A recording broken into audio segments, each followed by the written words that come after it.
આજે આપણે બનાવશું શિયાળુ સ્પેશિયલ લાડુ। શિયાળાની શરૂઆત થઈ ગઈ છે તો કંઈક આપણે એવી ચીઝ બનાવીને ખાવી જોઈએ જેનાથી આપણે કંઈક ફાયદા મળે। નાની મોટી બીમારીથી બચવા માટે અમુક ખાસ ચીજો આપણે જરૂરથી ખાવી જોઈએ જેમ કે આપણે નથી ખાઈ શકતા।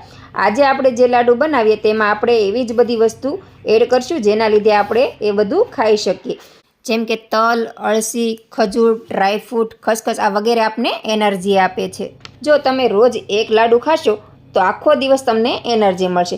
તો ચાલો આપણે લાડુ બનાવવાની રેસીપી શરૂ કરીએ। હેલો મિત્રો, હું છું પ્રજ્ઞા, સ્વાગત કરું છું તમારું ફરીથી એક નવા વિડીયોમાં। તો આજે આપણે શિયાળુ સ્પેશિયલ રેસીપી લઈને આવ્યા છીએ, ખૂબ જ હેલ્ધી અને ખૂબ જ ફાયદાકારક અને નાના મોટા બધાને પસંદ આવે એવી રેસીપી લઈને આવ્યા છે। અને ગુજરાતી હોય અને તેના ઘરમાં તો અડદિયા, ખજૂર પાક, તલની ચીક્કી, હાની એ તો બધું બનતું જ હોય છે। તો આજે આપણે કંઈક બધું મિક્સ કરીને કંઈક નવી જ રેસીપી બનાવી છે। તમારે તલની ચીક્કી, ખજૂર પાક અલગ અલગ બનાવવાની જરૂર નહીં પડે। તો ચાલો આપણે રેસીપી શરૂ કરીએ અને વિડીયોમાં આગળ સુધી બન્યા રહેજો। વિડીયો પસંદ આવે તો લાઈક, શેર અને સબસ્ક્રાઇબ કરવાનું ભૂલતા નહીં। સૌથી પહેલા આપણે એક પેન ગરમ કરવા મૂકી દીધી છે। તો હવે આપણે એમાં સફેદ અને કાળા તલ એડ કરી દઈશું। 100 ગ્રામ આપણે અળસી લઈશું। કાળા તલ અને વ્હાઈટ તલ પણ આપણે 100 ગ્રામ જ લીધા છે। 2 ચમચી આપણે ખસખસ લીધી છે, એ પણ આપણે આમાં એડ કરી દઈશું। હવે આપણે આ બધી વસ્તુને સરસ રીતે ધીમા ગેસે શેકી લેવાનું છે અને આપણે આ બધી જ વસ્તુ 100 ગ્રામ જ લીધી છે। તો આપણે એક જ સરખું માપ રાખ્યું છે।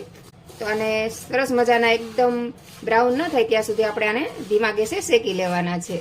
તમે જોઈ શકો છો આપણા તલ અને અળસી ધીમે ધીમે ફૂલવા લાગ્યા છે। આ એકદમ ફૂલી જાય એટલે આપણા તલ અને અળસી શેકાઈ ગયા સમજવા। તો હજી આપણા તલ અને અળસી બરોબર શેકાણા નથી, એકદમ બ્રાઉન રંગના થાય ત્યાં સુધી આપણે એને સરખી રીતે શેકી લેવાના છે। આપણા તલ અને અળસી એકદમ સરસ રીતે ફૂલી ગયા છે અને શેકાઈને તૈયાર પણ થઈ ગયા છે। તમે જોઈ શકો છો એકદમ બ્રાઉન રંગના થઈ ગયા છે। તો હવે આપણે આને એક થાળીમાં કાઢી લઈશું। હવે આને આપણે થાળીમાં કાઢી લઈશું ને આને એકદમ ઠંડા થવા દેવાના છે। તો તમે જોઈ શકો છો આપણે એકદમ પરફેક્ટ શેકાઈ ગયા છે અને હવે આને ઠંડા થાય પછી આપણે આને મિક્સરમાં નાખીને ક્રશ કરી લઈશું। ફરીથી આપણે આ જ પેનમાં આપણે 2 ચમચી જેટલું ઘી એડ કરી દઈશું। બદામ એડ કરી દેવાની છે, સાથે કાજુ અને અખરોટ પણ સાથે આપણે એડ કરી દઈશું। હવે આપણે આને ધીમા ગેસે આને પણ આપણે બ્રાઉન રંગના થાય ત્યાં સુધી આપણે ધીમા આને શેકી લેવાના છે। આને આપણે બ્રાઉન રંગનું થાય ત્યાં સુધી તે શેકવાનો છે અને તમારી પાસે બીજા કોઈ પણ ડ્રાયફ્રૂટ હોય તો તમે આમાં એડ પણ કરી શકો છો અને તમે જેને ના ગમતા હોય તો તેને તમે સ્કીપ પણ કરી શકો છો। આની સાથે આપણે 1 વાટકો તરબૂચના બી પણ શેકી લઈશું। આને તમે અલગથી શેકવા માંગતા હોય તો તમે એને અલગથી પણ શેકી શકો છો અને આને સાથે પણ એડ કરી શકો છો। આ રેસીપી એકદમ ઓછી મહેનતમાં અને ફટાફટ બની જાય તેવી છે, એટલે આપણે આ રીતને કરીએ છીએ। તમે બધું અલગ અલગ શેકવું હોય તો તમે બધું અલગ અલગ પણ શેકી શકો છો અને ભેગું શેકો તો પણ કંઈ ફેર પડતો નથી। તો આપણે બધું સાથે જ શેકી લઈએ છીએ। ઘણા લોકો તમને અલગ અલગ બતાવે તો એ ઝાઝી મહેનત થાય છે અને ઓછી મહેનતમાં તમારે બધું જ એકસાથે શેકાઈ જાય છે। એકસાથે શેકો કે અલગ શેકો કાંઈ જ ફેર પડવાનો નથી। તો આપણે એક સાથે શેકી લેવું સારું છે। તમે જોઈ શકો છો આપણે તરબૂચના બી પાછળથી એડ કર્યા છે તો એ સરસ મજાના શેકાઈ ગયા છે અને સરસ મજાના ફૂલી ગયા છે। તો આપણું ડ્રાયફ્રૂટ પણ સરસ મજાનું શેકાઈ ગયું છે। તો હવે આને આપણે વચ્ચે જગ્યા કરી નાખશું ને આ ડ્રાયફ્રૂટ ફરતું સાઈડમાં કરી દેવાનું છે। આપણે ગોંદ લીધો છે તો ગોંદ પણ આપણે આમાં તે સાથે સાથે શેકી લઈશું એટલે ઓછા વાસણ થાય, મહેનત પણ ઓછી થાય અને સરસ મજાનું શેકાઈ જાય અને સરસ મજાનું બધું મિક્સ પણ થઈ જાય। આપણે આમાં થોડું ઘી એડ કરી દઈશું એટલે ગોંદ સરસ રીતે તળાઈ જાય। આપણે ગોંદને પણ સરસ રીતે આવી રીતે શેકી લેવાનો છે, બહુ ફૂલે એવો તળવાનું નથી। આવી રીતે આપણે પૂરી બનાવી લીધી તમે જોઈ શકો છો વચ્ચે દબાવીને, એટલે આનો ટેસ્ટ ખૂબ સરસ આવશે શેકાઈ જાય એટલે એકદમ બ્રાઉન રંગનો થશે અને બહુ ફૂલશે પણ નહીં। તો ગોંદ આપણો સરસ મજાનો તળાઈ જશે। હવે આપણે આ બધું મિક્સ કરી લઈશું કેમ કે આ બધું જ આપણે મિક્સરમાં ક્રશ કરવાનું છે, ગોંદને બધું એક સાથે જ છે એને આપણે સાથે જ મિક્સ કરી લઈશું અને હવે આપણે ગેસની ફ્લેમ બંધ કરી દઈશું। આને પણ આપણે હવે એક થાળીમાં અલગથી કાઢી લઈશું। તો આપણે એક થાળી લઈ લઈશું ને એમાંથી આપણે બધું જ આમાં કાઢી લેવાનું છે।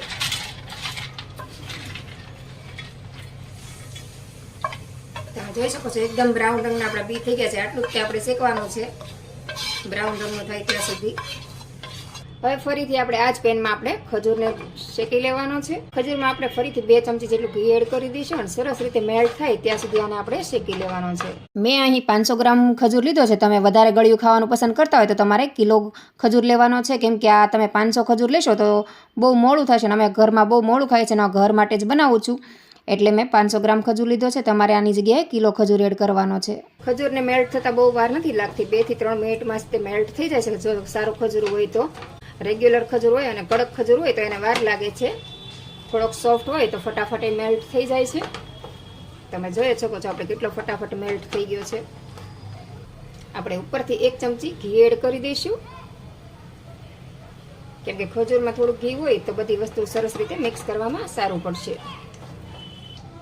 ખજૂરમાં થોડુંક ઘી હશે તો તમારે ઉપરથી ઘી નાખવાની જરૂર નહીં પડે અને ખજૂર પણ ઘીમાં સરસ રીતે શેકાઈને એકદમ ફટાફટ મેલ્ટ થઈ જશે અને વધારાનું ઘી છે એ પણ આપણે ઉપયોગમાં આવી જશે.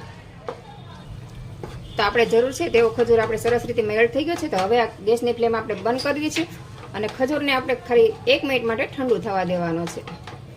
ત્યાં સુધી આપણે હવે બીજી પ્રોસેસ કરી લઈએ.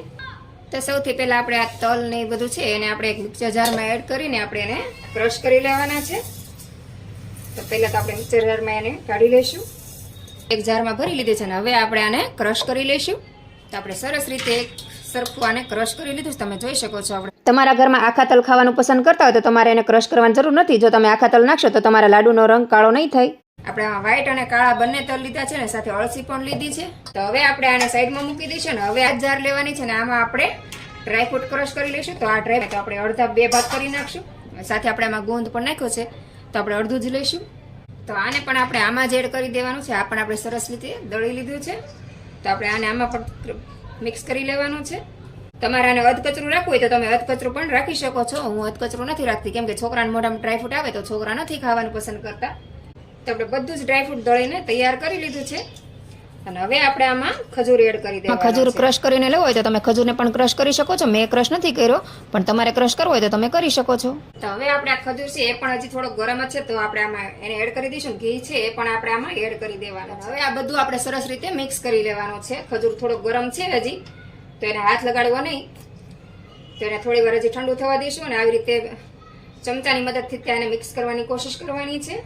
તો થાય પછી એને આવી રીતે હાથની મદદથી બધું મિક્સ કરી લેવાનું છે કેમ કે ખજૂર ઘીવાળો હોય એટલે એને ઠરતા બહુ વાર લાગે છે. અને આપણે આમાં તલને ક્રશ કરી લીધા છે. જો તમારે આખા રાખવા હોય તો તમે તલને આખા પણ રાખી શકો. જો બાળકો ખાતા હોય તમારે આખા તલ તો તમે આખા પણ રાખી શકો છો. મારે બાળકો તલ નથી ખાતા એટલે મેં ક્રશ કરીને નાખ્યા છે જેથી કરીને બાળકને ખબર ન પડે કે આમાં શું એડ કર્યું છે. બાળકોને બસ ટેસ્ટ આવવો જોઈએ, અંદર શું નાખ્યું છે એ બાળકને ખબર ન પડવી જોઈએ. તેથી તે બધું જ ખાઈ લેશે. અને આ ખજૂર હજી થોડો ગરમ છે તો આપણે ઠંડુ થઈ જાય પછી આપણે મિક્સ કરી લઈશું. આપણે બધું જ સરસ રીતે મિક્સ થઈ ગયું છે. હવે આપણે આની નાની નાની લાડુડી વાળી લઈશું. બાળકોને ખવાય એવી નાની નાની લાડુડી વાળી લઈશું. અને આ રોજ સવારે ડેઈલી સવારમાં ખાવાની. તો તમે જોઈ શકો છો આપણે આવી રીતે લાડુડી વાળી લેવાની છે. તમને ઘી વધારે પસંદ હોય તો તમે આમાં ઘી વધારે નાખી શકો છો. મેં આમાં ઘી ઓછું નાખ્યું છે. જો ઘી વધારે તમને ખાવાનું પસંદ કરતા હોય તો તમે આમાં ઘી વધારે પણ લઈ શકો છો.